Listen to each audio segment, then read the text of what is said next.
예, 오늘은 제자 학교에서 출애굽기 40장의 말씀을 통해서 성막에 계시된 예수 그리스도에 대해서 은혜를 나누고자 합니다.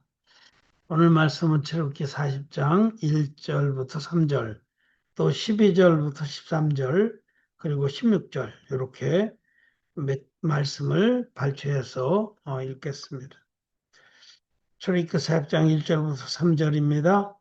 여호와께서 모세에게 일러 가라사대 너는 정월 초일일에 성막곧 회막을 세우고 또 증거궤를 들여놓고 또 장으로 그 궤를 가리우고 12절부터 13절 너는 또 아론과 그 아들들을 회막문으로 데려다가 물로 씻기고 아론에게 거룩한 옷을 입히고 그에게 기름을 부어 거룩하게 하여 그론에게 제사장의 직분을 행하게 하라. 16절 모세가 그같이 행하되 곧 여호와께서 자기에게 명하신 대로 다 행하였더라. 아멘.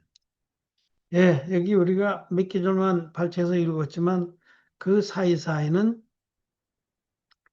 완성된 성막의 기구들을 하나하나 위치에 들여놓는 말씀들입니다.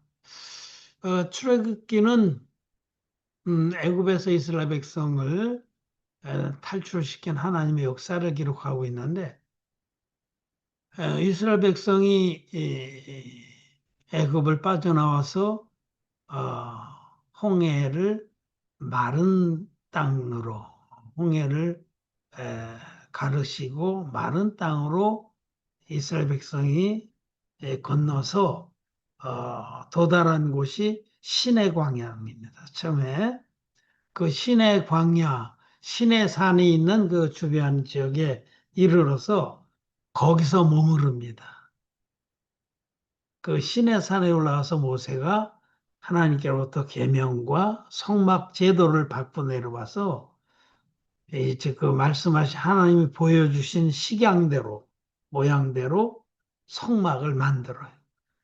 어, 이스라엘 백성들이 다 드린 그런 헌물로 금이나 은이나 노시나 또 여러 어, 가죽들이나 실들이나 이런 걸 이스라엘 백성이 즐거이 내서 그걸 가지고 하나님이 모세에게 보여주신 식양대로 성막을 만듭니다. 그 성막을 다 만들어서 이제 완성시키고 그 이듬해 1년 걸린 거니까 출애굽에서부터 지금까지 그리고 이제 그 이듬해 다음에 정월 초하루에 에, 정월 초 1일 초하루에 성막을 세우는 거예요. 이스라엘 백성이 그때 대략 한 300만 정도 됐을 거로 추산이 되는데 큰 인구죠. 그 당시에 지금부터 모세 시대면은 약 3,500년 전인데 고대란 말이에요. 그때 300만이면 큰 민족이에요. 그래서 그 큰 민족이 광야에 거하면서 하나님께서 주신 명령하신 대로 성막을 만들어서 드디어 세우는 거예요. 그래서 이제 40장에 완성된 성막이 그 제2년 출애굽한 지 1년 지난 시점에 정월 초하루에 진중에 딱 서는 거야. 멋있게. 그리고 우리는 그 율법과 성막과의 관계를 우선 크게 규정할 수가 있는데 율법은 하나님께서 세워주신 그 거룩한 계명들이 율법의 핵심은 십계명인데 십계명을 비롯해서 뭐 그것을 이렇게 확대 해석해 준 작은 계명들까지 하면 모두 613개 규례라고 합니다. 근데 아무튼 이 율법은 하라 하지 말라는 형식으로 준 하나님의 규례입니다. 그 율법 자체는 선하고 거룩하고 의롭습니다. 그런데 문제는 우리 사람이 예, 근본 음, 죄를 가지고 태어났기 때문에 율법을 지킬 수가 없다는 게 문제인 거예요. 율법 자체는 거룩한 법이지만 우리는 율법을 지킬 수 없습니다. 율법은 절대적인 선의 기준이기 때문에. 그래서 율법 앞에 가서 자기의 죄악됨을 깨닫고, 죄를 깨닫고, 그걸 해결할 수 있는 길을 하나님이 세워주신 게 이 성막이에요. 성막은 성막을 통해서 죄를 사함받는 하나님의 그 구원의 길을 열어주신 거죠. 그래서 율법으로는 죄를 깨달음이니라 로마 3장 20절 말씀대로 율법으로 죄를 깨닫고 성막의 제도를 통해서 죄를 사함받는 그 길을 열어주신 겁니다. 그래서 이 성막은 구원의 도가 제시되어 있어요. 구원의 도가. 그래서 성막을 우리가 규정하다면 성막은 예수 그리스도의 초상화다. 이렇게 말할 수가 있어요. 성막을 통해서 우리 하나님의 구원의 비밀들을 깨달을 수 있다라는 겁니다. 이 성막은 그래서 이제 출애굽기 25장부터 여기 마지막 장까지 약 한 40장이니까 한 15장, 25장부터 40장이니까 15장에 걸쳐서 성막 제도를 자세하게 기록해 놓고 있어요. 자세하게. 성막을 어떻게 만들 것인지. 그 성막 안에 하나님이 구원의 비밀을 계시해 놨다. 우리는 오늘 그 부분에서 아주 중요한 몇 가지 계시만 어려워합니다. 왜냐하면 워낙 성막 제도는 많은 계시들을 담고 있기 때문에 그 심오한 영적 뜻을 갖고 있어서 이거 내가 언제가 시간이 되면 이제 이 성막 제도에 관한 책을 쓸 거예요. 근데 오늘은 성막을 통해서 나타난 하나님의 구원의 계시를 몇 가지만 중요한 것 몇 가지만 보고자 합니다. 우리는 첫째로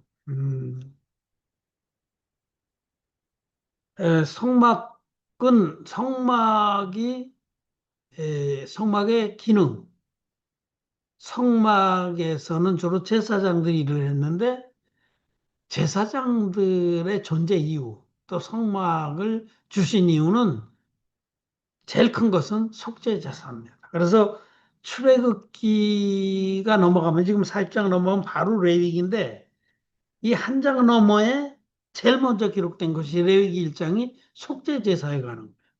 속죄제사. 성막을 주신 가장 큰 목적, 하나님이 우리에게 성막을 주신 가장 큰 목적은 속죄제사입니다. 거기에 이제 우리가 읽은 대로 이 아론을 첫 번째 대제사장으로 세우고 그 아론의 아들들을 제사장으로 삼아서 그들이 제사장 족속이 성막에서 하나님을 규례대로 말씀하신 규례대로 섬겼는데 그들이 하는 가장 중요한 사역이 속죄제사입니다. 그래서 그 바로 다음에 레위기 1장에서 속죄제사에 관해 쓴 거예요. 이 속죄제사는 한 장 넘겨서 우리가 보면 레위기 1장 2절부터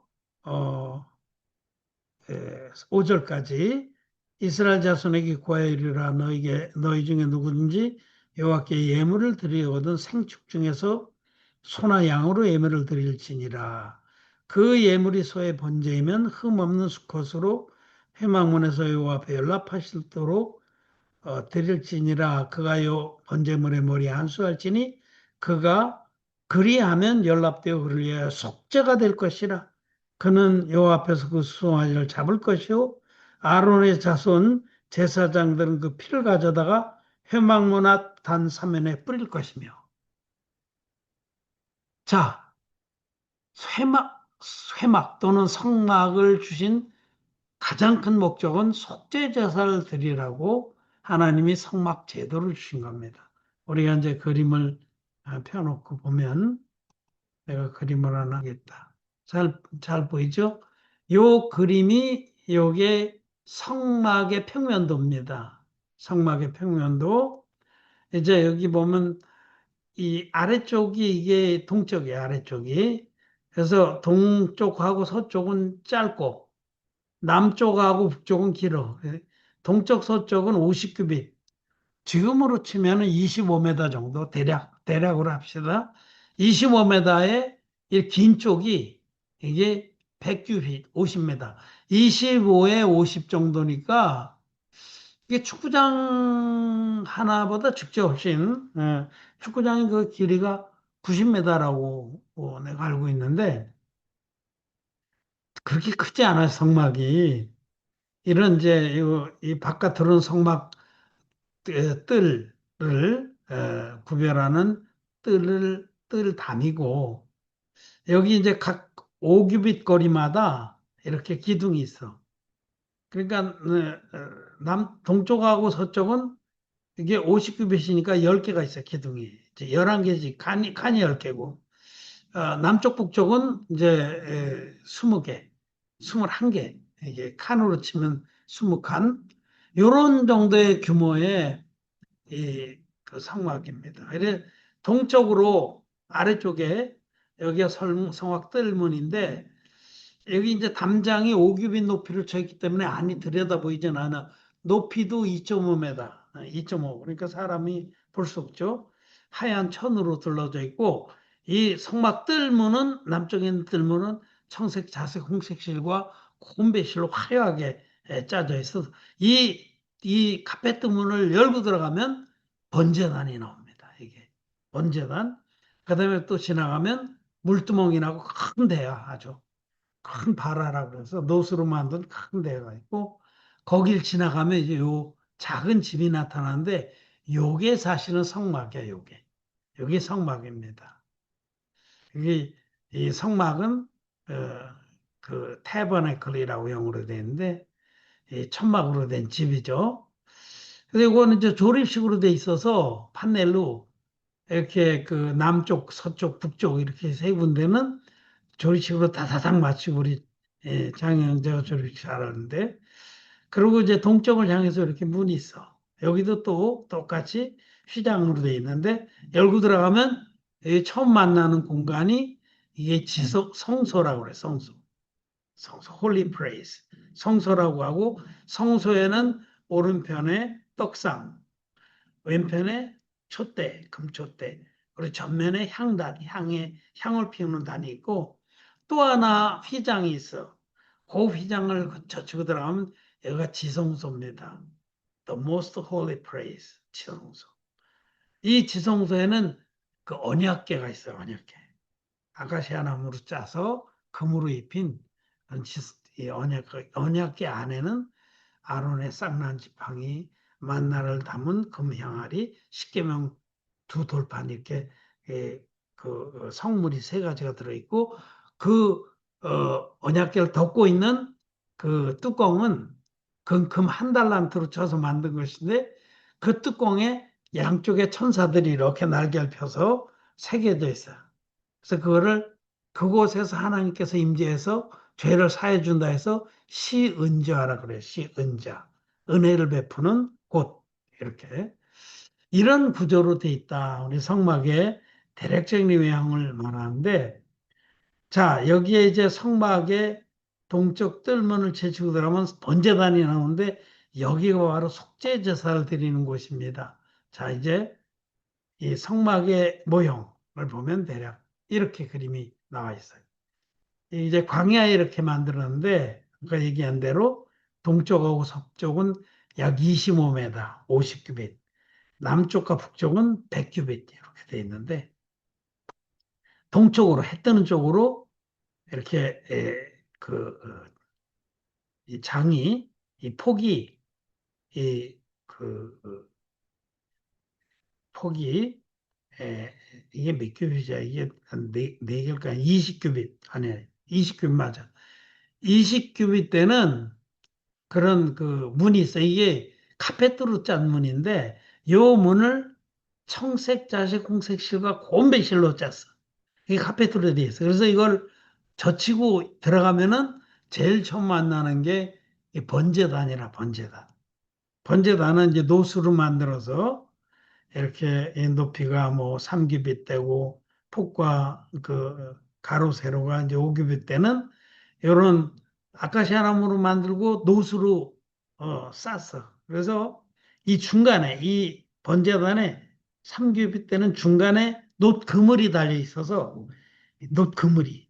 그래서 그 위에다 장작을 올려놓고 불을 떼면 이 밑으로 공기가 잘 들어가니까 불이 잘 타지. 그리고 장작 위에 이제 번제물을 나중에 고기를 조각을 내서 잘 씌어서 장작에 올려놓고 태우는 거라. 번제 제사 드릴 때 조그맣고 우리 레위기 일장에서 읽은 것처럼.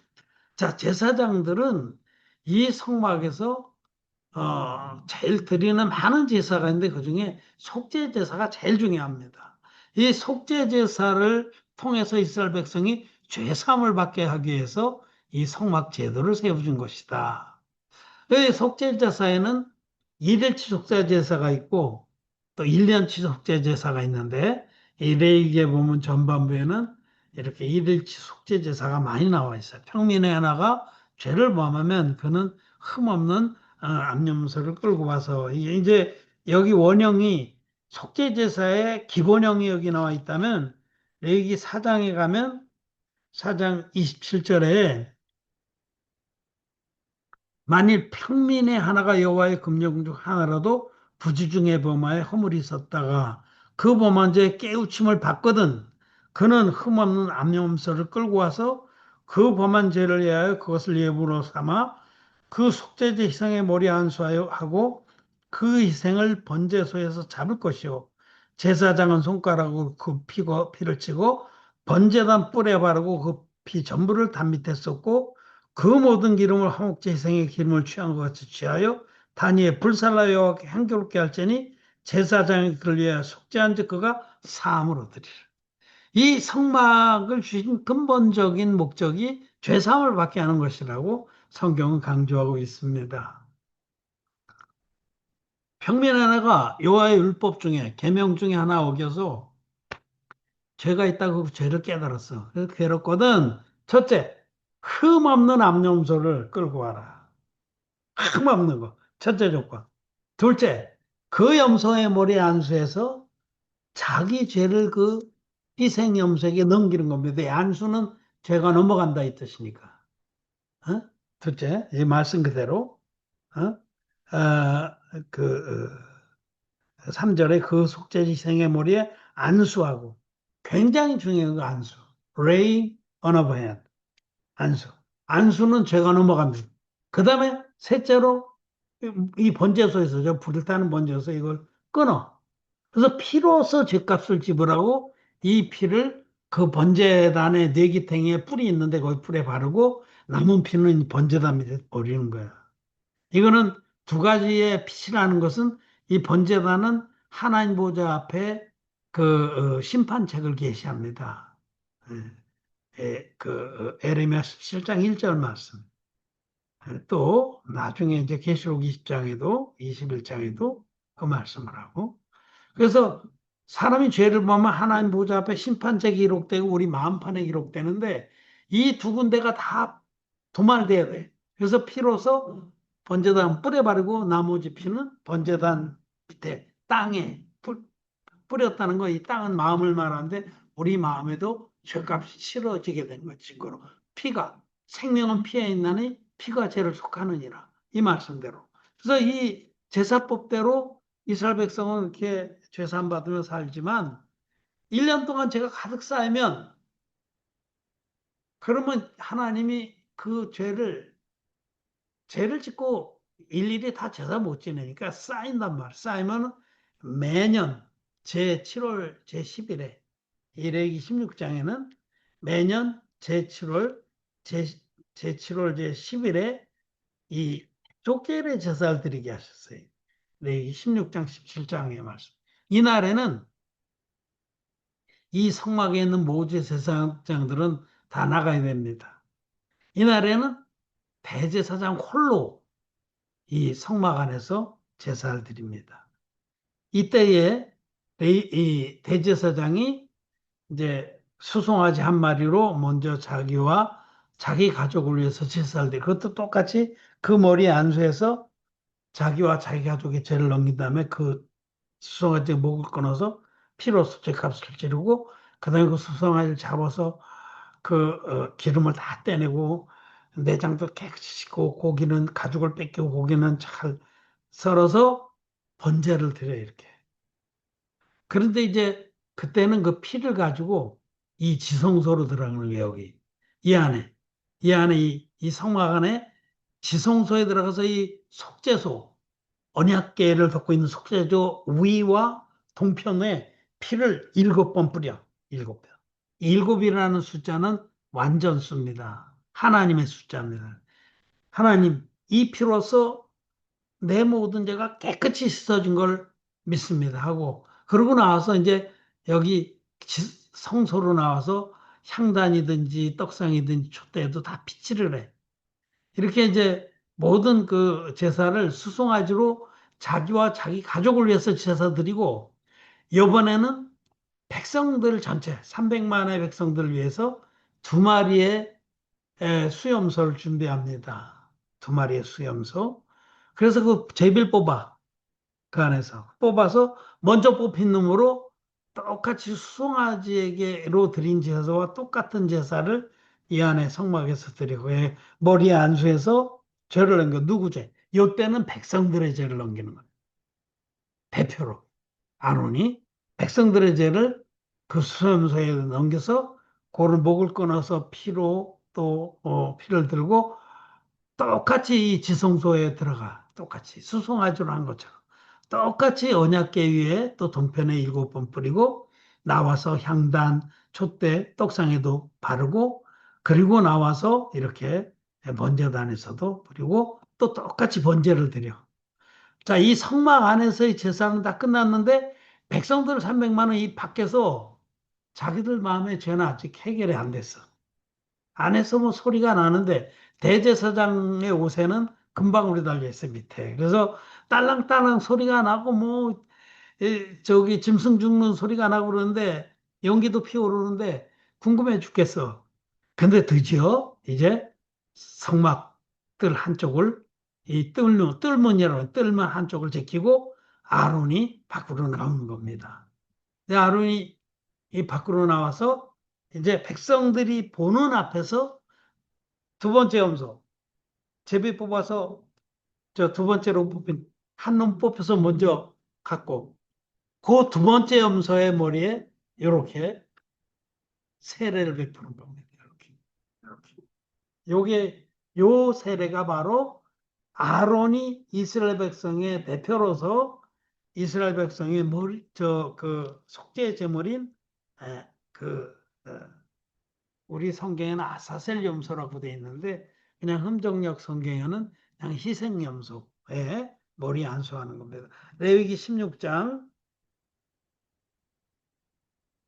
이 8절부터 말씀해 보면 두 염소를 위하여 제비 뽑되 한 제비는 여호와를 위하고 한 제비는 아사셀을 위하였으며 아론은 여호와를 위하여 제비 뽑은 염소를 속죄제로 드리고 아사셀을 위하여 제비 뽑은 염소는 산대로 여호와 앞에 두었다가 그것으로 속죄하고 아사셀을 위하여 광야로 보낼지니라. 이렇게 이제 두 염소를 가지고 드리는 대강을 여기 기록했고 두 번째 염소에 대해서 자세한 부분은 20절부터 나옵니다. 레위기 16장 20절에 그 지성소와 회막과 단을 위하여 속죄하기를 마친 후에 산염소를 드리되 아론은 두 손으로 산염소의 머리에 안수하여 이스라엘 자손의 모든 불의와 그 모든 죄를 구하고 그 죄를 염소의 머리에 두어 미리 정한 사람에게 맡겨 광야로 보낼지니 염소가 그들의 모든 불의를 지고 무인지경에 이르거든 그는 그 염소를 광야에 놓을지니라. 이 제사가 굉장히 중요합니다. 이 제사가 이날 대속제일 날은 일반 제사장을 다 아웃시키고 대제사장 혼자서 성막 안에서 제사를 드리는데 이 대제사장이 이날은 이 대제사장이 이 안에 성막 안에서의 제사 절차를 다 마치고 성막 밖으로 나와서 이제 성막 밖에서 이렇게 백성들이 보는 앞에 이렇게 대속제일의 제사를 드릴 때 이 희생염소의 머리 안수함으로 백성들의 1년 취재가 단번에 넘어가는 거예요. 이렇게. 안수는 제가 넘어간다. 그래서 그 안수를 받아서 이스라엘 백성이 1년 동안 지은 죄가 이 염소에게 다 넘어가서 미리 정한 사람이 끌고 파란 폭이 있고 물도 없는 광야에 버려서 죽이는 거예요. 그래서 이스라엘 백성이 1년 동안의 죄를 단 하루에 단번에 사함받았는데 이 제사가 장차 오는 좋은 일의 그림자라고 성경은 말하는 겁니다. 이 제사가. 히브리서 10장 1절에 율법은 장차 오는 좋은 일의 그림자요. 참 형상이 아니므로 해마다 늘 드리는 바 같은 제사로는 나오는 자들을 온전케 할 수 없었다.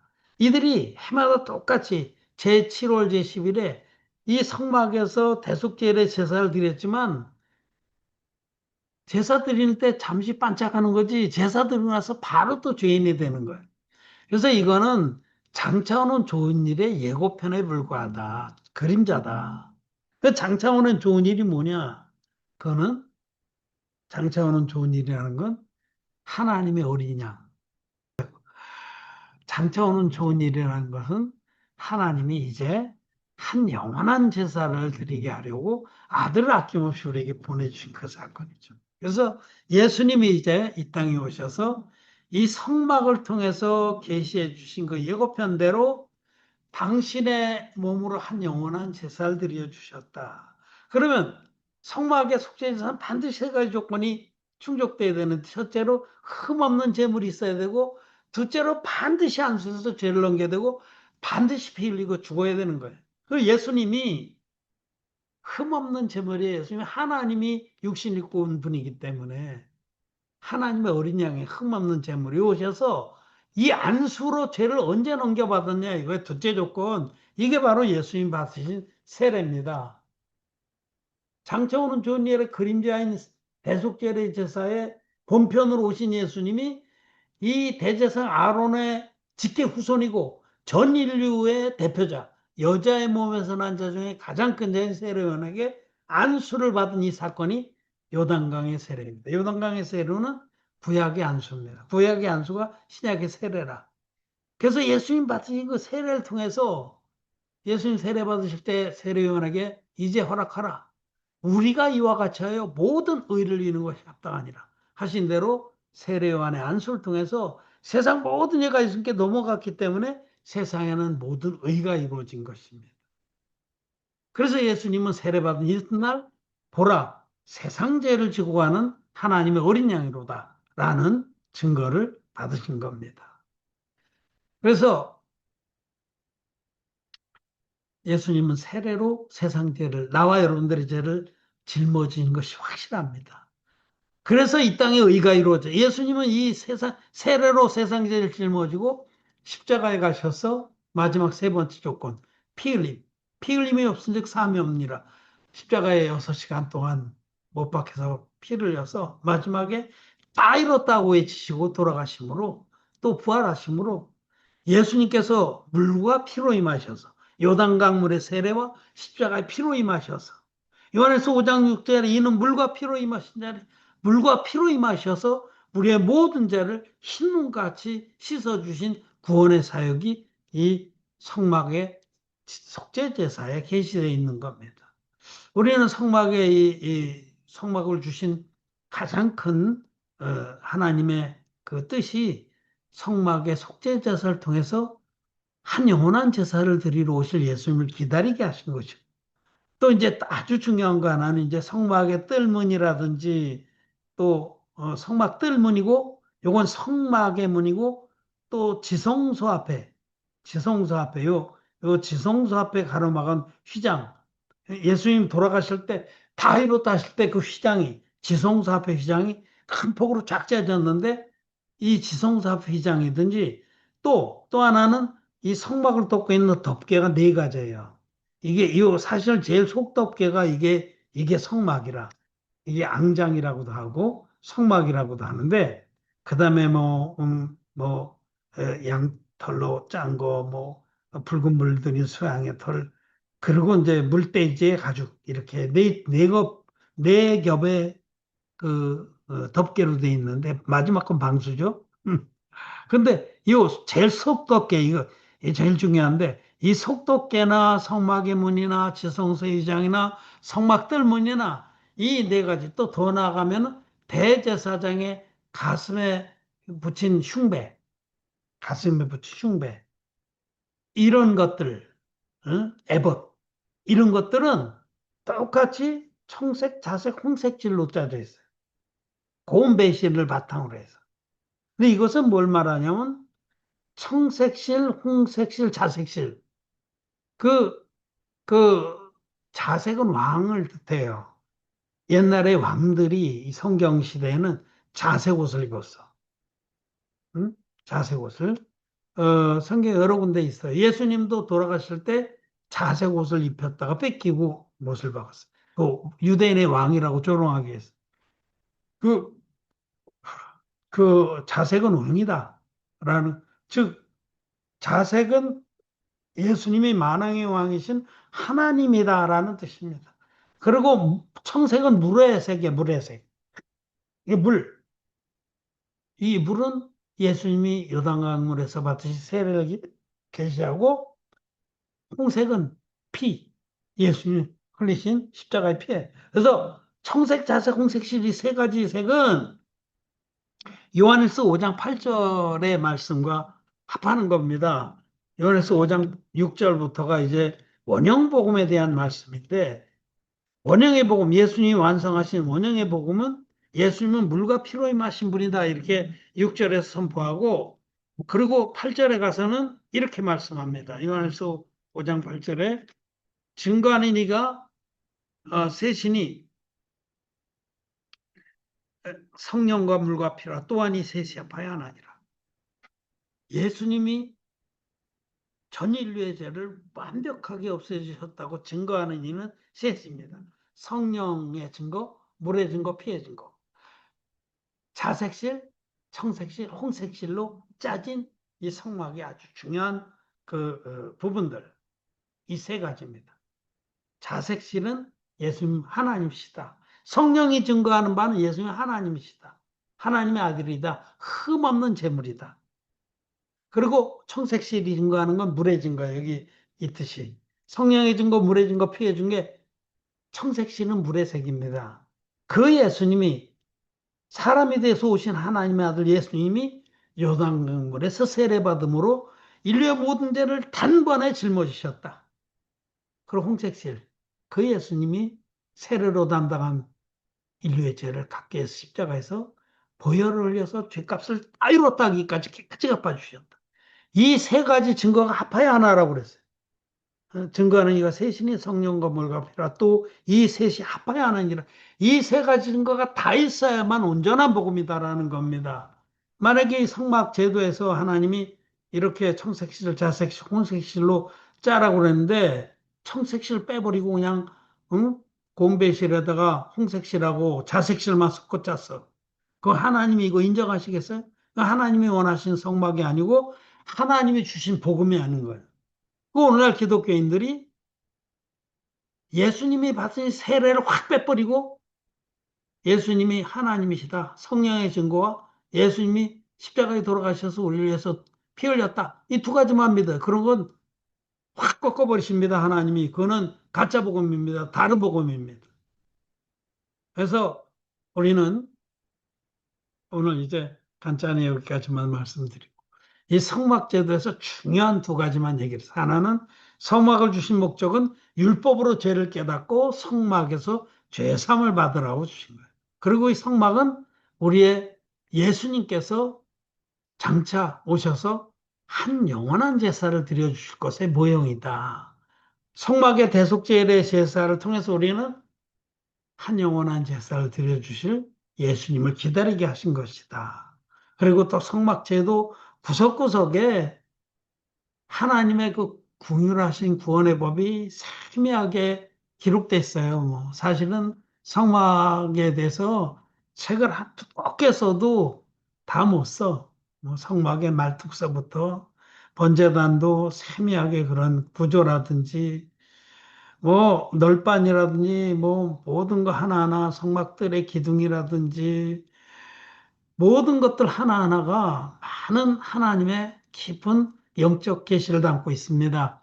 이제 오늘 우리 간략히 보는 시간에 오직 성막에 관한 두 가지를 통해서 성막은 예수님의 계시다.